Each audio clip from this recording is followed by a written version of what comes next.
These uncertain economic times are a challenge for all sectors of the beef industry. We recently had the chance to learn more about how we're being impacted in an economic issues forum at the 2009 Cattle Industry Annual Convention in Phoenix, Arizona.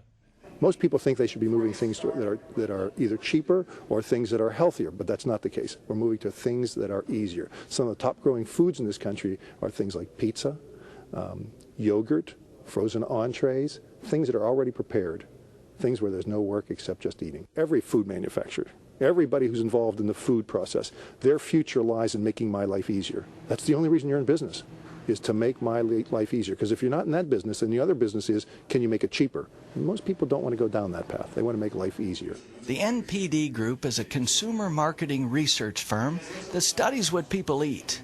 Researchers say Cattlemen can learn a lot about what Americans are looking for on how the food service industry is performing. I think the state of the food service industry, we're in a little bit of a turmoil situation. Sales are down. We're seeing that consumers are trading down in a number of areas. One thing they're doing is they're skipping out on extras. They're buying less costly menu items. So that obviously has an impact on beef consumption. This year we're forecasting 2% decline, which is the lowest situation that we've seen in food service since we've been tracking starting in 1972. Restaurant customers always look for something new, a challenge food service operators need to meet head on. It's an important message for the beef industry to stay innovative. New product development is going to be very vital.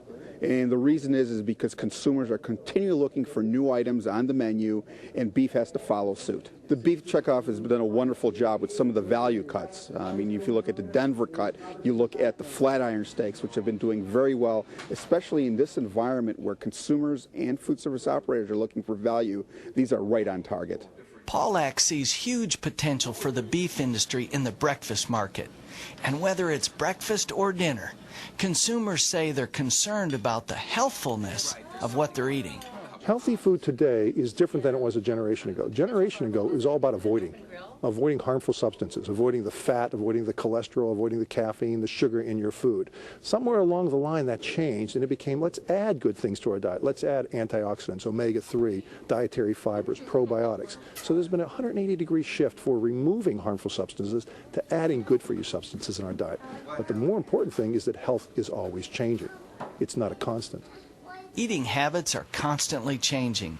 The NPD Group started collecting data in 1980. What are we eating and what are the trends? So one question is saying, what is it we do on an ongoing basis? And pretty much the same things we've been doing for a long time. We've started collecting data in 1980, March 1st, 1980. And if I showed you the data from March 1980 versus today, it looks more alike than it is different. For NCBA's Cattlemen to Cattlemen, I'm Todd McCartney.